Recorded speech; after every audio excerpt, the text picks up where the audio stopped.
Nesse momento, a polícia agiu. Um PM se aproximou pelo lado e deu 2 tiros no bandido. Não levanta, não levanta. 12 de junho do ano 2000. Era uma tarde comum de segunda-feira no Rio de Janeiro. O trânsito fluía lento, o ar estava seco e o céu cinzento típico do inverno se espalhava sobre a cidade. Mais um ônibus seguia sua rota, o 174, passando pelo Jardim Botânico. Mas naquele dia, aquele ônibus não chegaria ao seu destino final.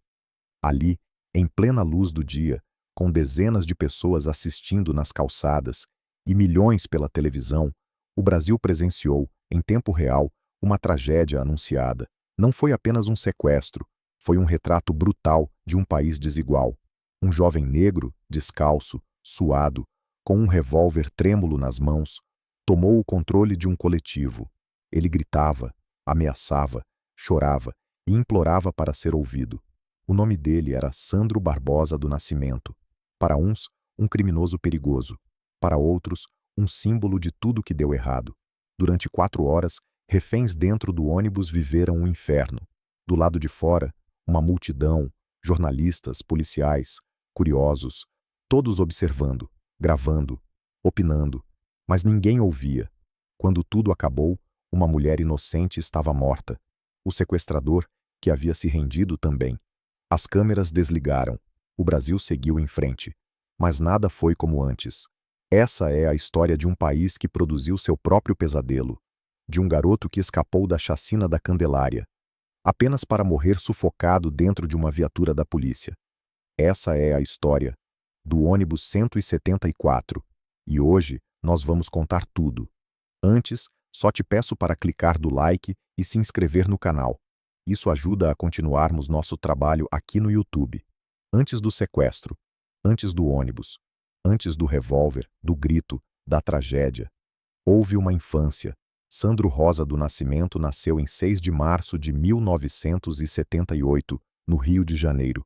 Filho de uma mulher pobre, doméstica, trabalhadora. O pai, ausente. A infância, curta. Ele cresceu em bairros humildes da Zona Oeste. Era um garoto comum. Jogava bola na rua, corria descalço, sonhava com um futuro diferente. Mas tudo mudou quando a mãe foi morta na frente dele, durante um assalto. Sandro tinha apenas 6 anos, sem mãe, sem pai, sem casa. Sandro foi entregue à rua. Virou mais um entre os muitos meninos invisíveis do Brasil. Sobreviveu com pequenos furtos, esmolas, dormindo sob marquises, abrigado por papelões. Viveu a dura realidade de quem não é visto, a não ser como ameaça. Ele ainda era só um adolescente quando a história o cruzou com outro capítulo sangrento do Brasil. A chacina da Candelária. Na noite de 23 de julho de 1993, policiais militares encapuzados abriram fogo contra crianças e adolescentes que dormiam na calçada da Igreja da Candelária. 8 morreram. Sandro não estava entre os mortos. Por poucos segundos, por acaso, sobreviveu.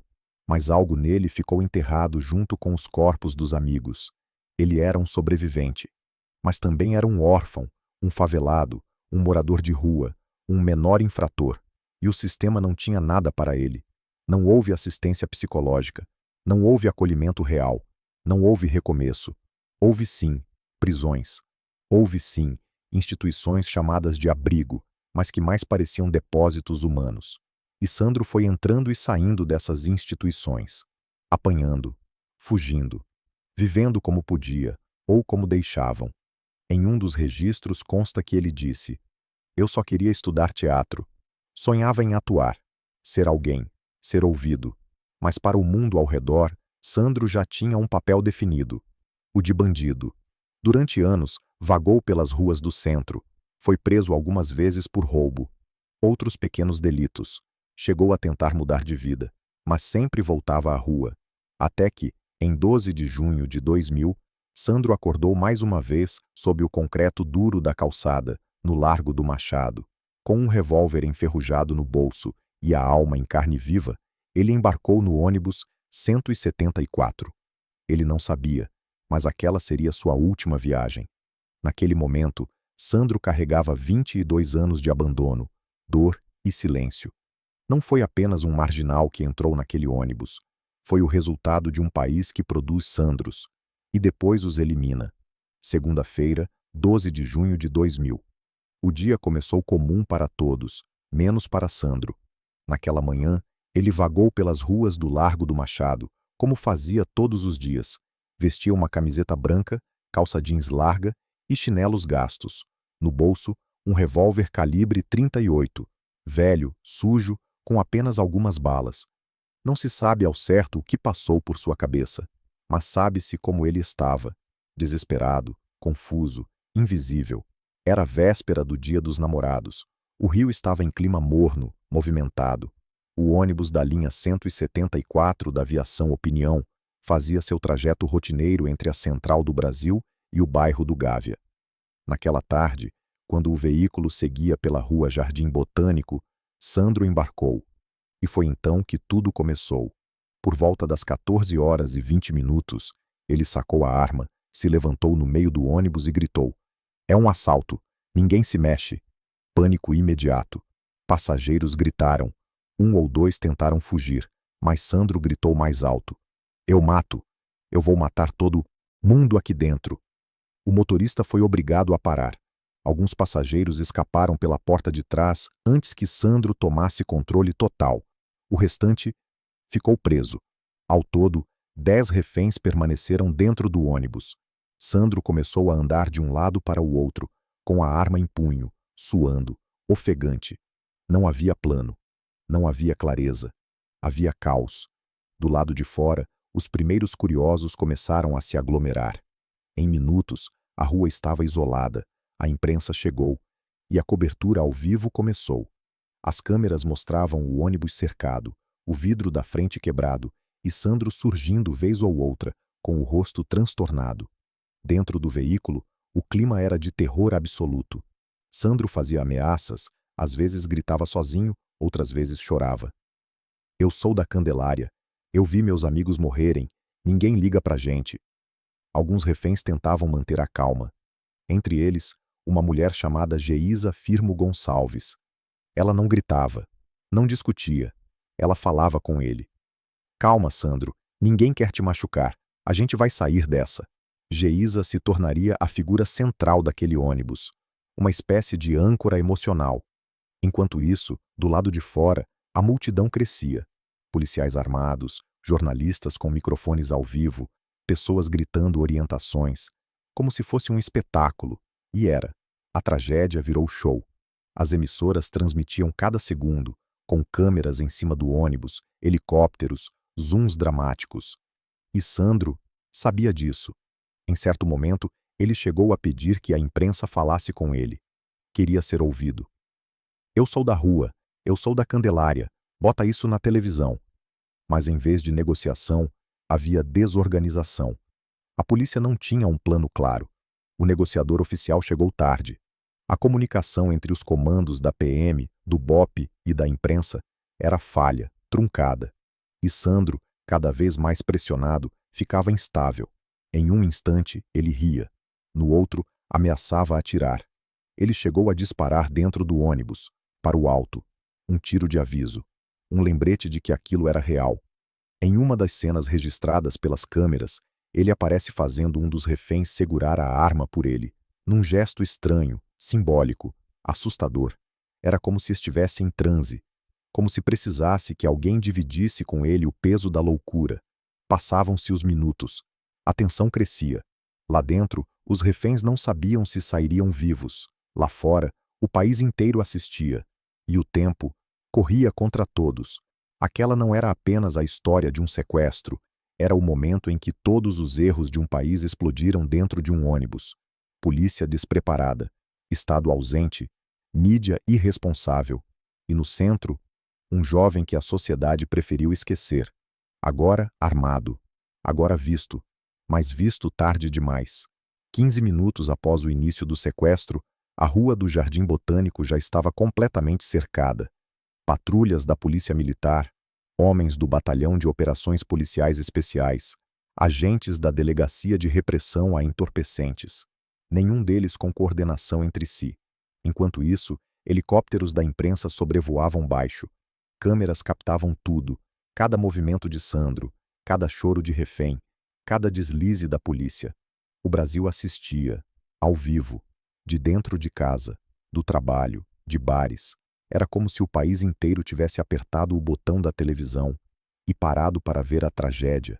O ônibus virou palco, Sandro virou ator, os reféns, figurantes forçados de um espetáculo cruel. A cobertura era constante, narradores descreviam cada passo. Nesse momento ele aparece novamente, parece irritado, está segurando uma refém. Não havia filtros, não havia limites. Repórteres aproximavam microfones, tentavam entrevistar a PM, os vizinhos, qualquer um. O espetáculo da dor vendia audiência. Mas para quem estava dentro do ônibus, aquilo não era entretenimento, era inferno. O calor aumentava, o ar rarefeito, o medo absoluto. Sandro suava, tremia, gritava com a polícia, com os reféns, com ele mesmo. Vocês não vão me matar como mataram meus amigos. Eu vou sair vivo daqui. Ele pedia um carro, pedia a presença da mídia, pedia comida. Não sabia ao certo o que queria. Talvez ser levado a sério. Talvez apenas não morrer como um anônimo. O problema é que, do lado de fora, ninguém sabia o que fazer. O comando da polícia militar não tinha protocolo específico para sequestros com reféns em veículos. O BOPE queria agir. Outros oficiais pediam calma. Havia tensão entre os próprios policiais. Gritos, ordens conflitantes. Um negociador finalmente foi designado, mas Sandro não confiava em ninguém. Preferia falar com os reféns. Você acha que eu sou bandido? Você acha que eu gosto disso? Geisa tentava manter o diálogo. Ninguém te odeia aqui, Sandro. Você só precisa sair vivo. Mas a pressão era insuportável. Dentro do ônibus, os passageiros tentavam controlar o pânico. Alguns choravam baixinho, outros rezavam. Um homem idoso teve uma leve crise de falta de ar. Sandro o ameaçou, depois voltou atrás e disse: Fica calmo, tio. Se não se mexer, nada acontece com você. Era como se estivesse jogando o tempo contra si mesmo. Um relógio de ansiedade e improviso. Enquanto isso, o Brasil seguia assistindo. Do sofá, muitos diziam: Esse cara vai matar todo mundo. Nas delegacias, alguns oficiais diziam: Vamos entrar à força. No rádio da viatura, um oficial pedia autorização para atirar. Outro dizia: Não, tem civis. Espera. O tempo passava. Nenhuma solução surgia. Mais de 2 horas se passaram desde o início. Sandro começou a demonstrar sinais de exaustão. Suas frases se embaralhavam. Eles me mataram. Mataram todo mundo. Vocês não entendem. Eu só queria ser ator. Geisa se aproximava dele com cuidado. Conversava devagar. Usava palavras calmas. Ela não era negociadora. Era professora. Mas ali dentro foi quem mais salvou vidas. Do lado de fora, a imprensa discutia detalhes pessoais dos reféns. Exibia imagens de rostos apavorados. Um canal chegou a transmitir a cena de uma mãe chorando, dizendo que o filho estava lá dentro. Tudo, absolutamente tudo era usado. O sequestro virara novela nacional. E a polícia seguia perdida. Os tiros de alerta dados por Sandro, 2 ao longo do cerco, causaram pânico. Helicópteros subiam para evitar acerto acidental. Atiradores de elite se posicionaram nos telhados. Mas a ordem não era clara. Atira só se ele for matar alguém. Mas como saber, através dos vidros escuros, o que era ameaça e o que era desespero? Enquanto isso, a mídia fazia contagem regressiva. Já são 3 horas de sequestro. A polícia parece estar preparando uma ação. O público assistia como quem vê um reality show. O que poucos percebiam era que, a cada minuto, a chance de um desfecho pacífico diminuía. Sandro não era treinado. A polícia não estava preparada. E a imprensa alimentava o monstro da tensão. Era só questão de tempo. Tempo até tudo sair do controle. Tempo até o caos tomar o lugar da negociação. Tempo até o espetáculo se transformar em tragédia. Já passavam das 17 horas. Mais de 2 horas e meia desde o início do sequestro. Dentro do ônibus, o ar era pesado, o calor insuportável, a tensão insustentável. Sandro andava de um lado para o outro, repetia frases sem sentido, parava, chorava. Num momento, falava com os reféns como amigos. No seguinte, Ameaçava matá-los. O colapso emocional já estava em curso. O negociador finalmente teve espaço para se aproximar. Um policial civil, posicionado próximo à porta dianteira do coletivo, começou a tentar estabelecer um canal de comunicação com Sandro. Calma, Sandro. Vamos conversar. Você vai sair vivo. Ninguém quer te machucar. Mas Sandro não confiava. Ele gritava de volta. Mentira. Vocês mataram meus amigos. Vocês querem me matar também. Eu vi tudo na Candelária. E nesse grito havia uma verdade brutal. Ele não estava só preso dentro daquele ônibus. Estava preso no trauma, na dor, na revolta. Do lado de fora, policiais se dividiam. Alguns pressionavam pela entrada imediata, outros insistiam na negociação. O problema era maior que a decisão em si. Não havia comando unificado. 3 forças diferentes se alternavam no controle da operação: Polícia Militar, Polícia Civil e BOPE. Cada uma com sua estratégia, cada uma querendo tomar a frente. E enquanto eles disputavam o protagonismo, a tragédia avançava. Sandro continuava a falar, continuava a buscar algum tipo de redenção que ele mesmo não sabia como alcançar. Ele falava em voz alta. Eu só queria estudar, fazer teatro, mas vocês nunca quiseram ouvir. Geisa, sentada próxima a ele, tentava acalmá-lo. Ela não tinha treinamento, mas tinha empatia. A gente tá ouvindo agora, Sandro. Eu tô te ouvindo. Eu entendo que você tá sofrendo. Essa mulher seria sua última conexão com a humanidade. Do lado de fora, o tempo seguia. As emissoras discutiam estratégias em tempo real. Repórteres comentavam se Sandro estava calmo ou perto de explodir, como se estivessem narrando uma partida de futebol. Era impossível ignorar o espetáculo, mas era impossível continuar. A polícia, então, decidiu agir. Primeiro, uma falsa rendição foi encenada. Policiais fizeram movimentos sutis para ganhar tempo. Sandro percebeu e se irritou. Apontou a arma para uma refém e gritou: Vocês acham que eu sou idiota? Eu mato ela agora. Não atirou, mas deixou claro que a tragédia estava próxima. Mais um disparo para o teto, reféns chorando, o relógio avançando. 10 minutos depois, um movimento diferente. Sandro aparece, pela primeira vez, na porta dianteira do ônibus, segurando Geisa como escudo. Aponta a arma para a cabeça dela. Grita com os policiais. Eu vou sair com ela. Eu quero um carro. Eu quero um colete. Eu vou sair daqui. O negociador tenta conversar, mas Sandro está em transe. Se me matarem, ela vai comigo. Eu não vou morrer sozinho. O mundo assistia. As câmeras estavam ao vivo. O helicóptero girava sobre suas cabeças. As últimas palavras dele eram confusas. Misturava gritos com lágrimas. Geisa tentava manter a calma. Você vai sair vivo, Sandro. Eu tô com você. Mas por dentro, ela sabia que talvez não saísse. Era o começo do fim. Do lado de fora, atiradores de elite miravam a lateral do ônibus. Não havia autorização para atirar, mas estavam prontos. Dentro do ônibus, alguns reféns haviam sido liberados. Outros se amontoavam no chão, rezando, esperando. Sandro parecia cada vez mais fora de si. Geisa agora estava sentada ao lado dele, enquanto ele tremia. Ele segurava a arma com a mão direita, mas seus olhos pareciam distantes. Eu sou um lixo, né?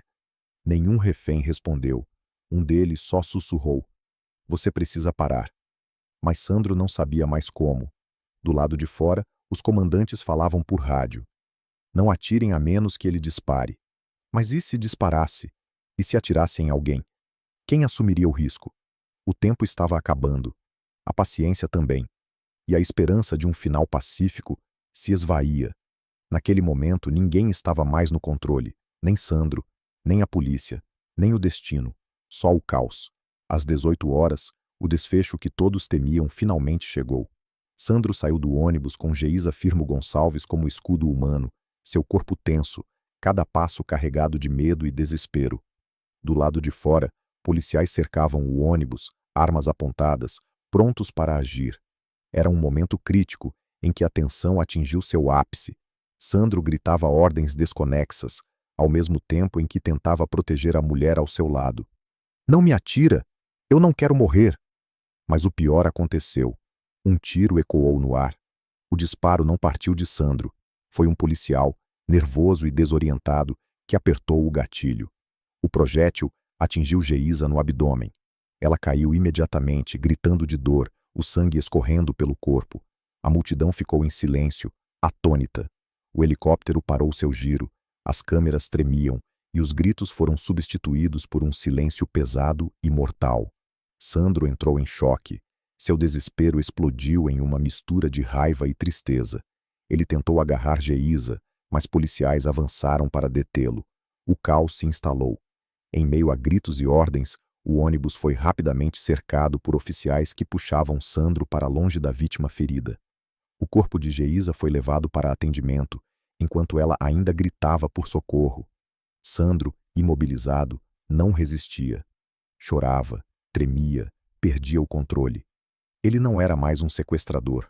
Era um homem derrotado, quebrado, sufocado pelo peso de tudo o que viveu e o que estava acontecendo.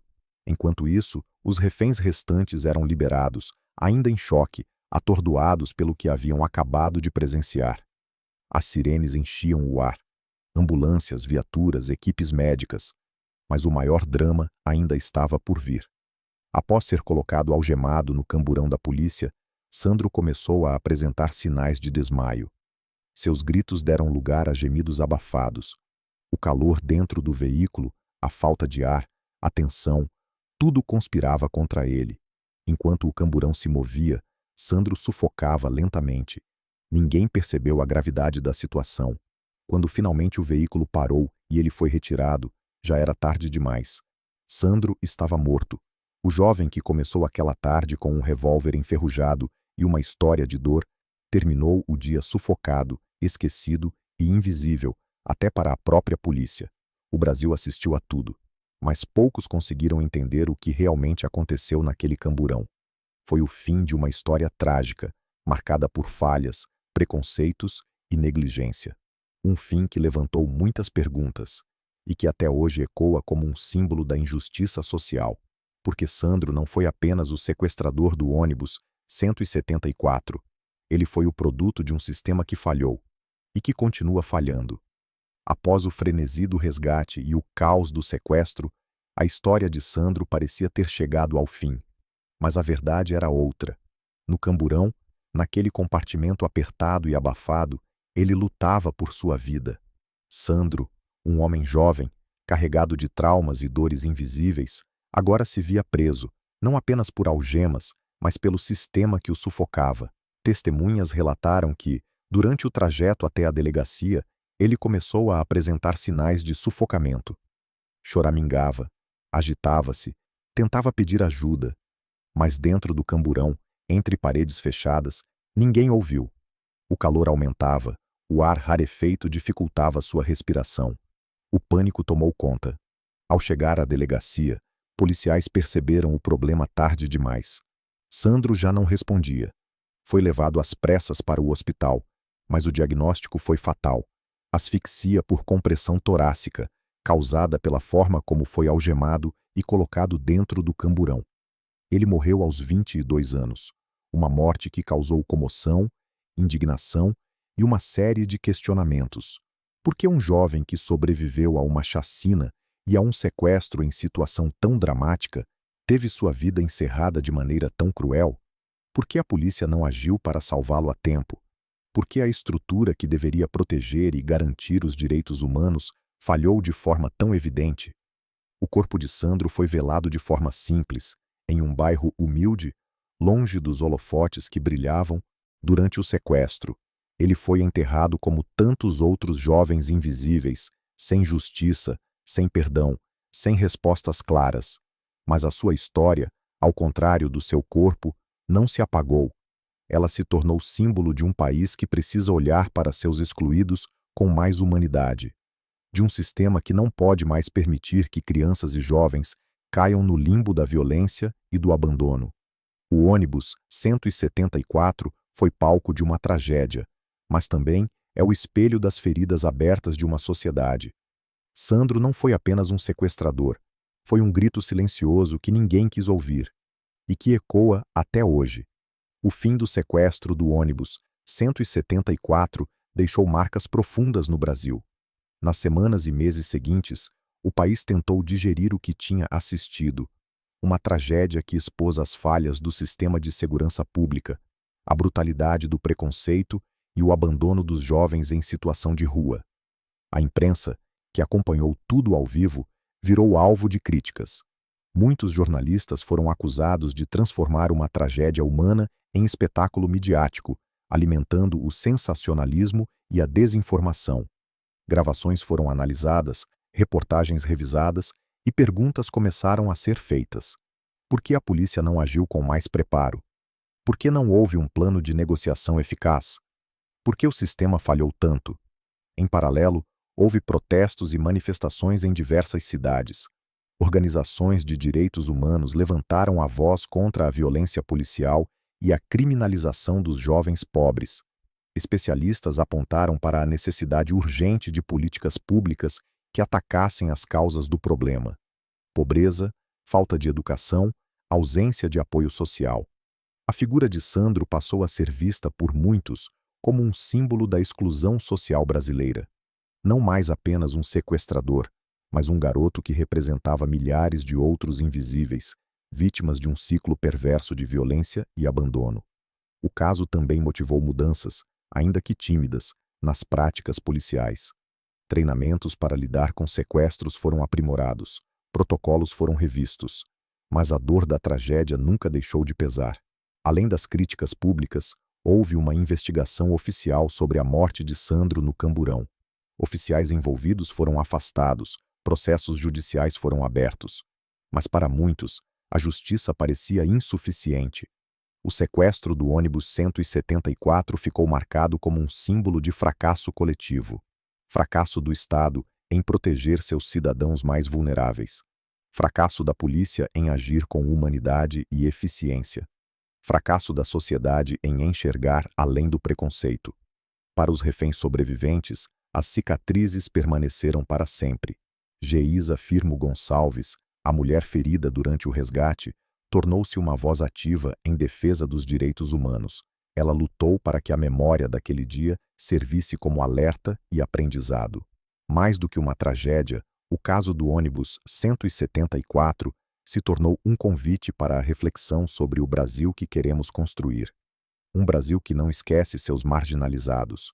Um Brasil que oferece oportunidades e não condena a invisibilidade. Porque a verdadeira lição do ônibus 174 não está no crime, mas no abandono e na urgência de mudança. O sequestro do ônibus 174 permanece, até hoje, como um capítulo doloroso da história do Brasil. Mais do que a tragédia em si, o que fica é o retrato de uma sociedade que falhou com seus cidadãos mais vulneráveis. Sandro Barbosa do Nascimento não foi apenas um sequestrador. Foi um reflexo das feridas abertas pela desigualdade, pelo preconceito e pelo abandono. A sua história nos desafia a olhar além das manchetes para enxergar o ser humano por trás do crime. O ônibus 174 não foi só um coletivo tomado por um homem desesperado. Foi um espelho da exclusão social que ainda hoje persiste em nosso país. E é nossa responsabilidade coletiva transformar essa dor em aprendizado. Que a memória de Sandro e de todos que sofreram naquele dia sirva para que não esqueçamos dos invisíveis, que sirva para que busquemos justiça, compaixão e mudanças reais, porque só assim poderemos construir um Brasil mais humano, mais justo e mais solidário. Essa foi a história do ônibus 174. Uma história de dor, de falhas, mas também de esperança. O futuro depende do que fizermos hoje.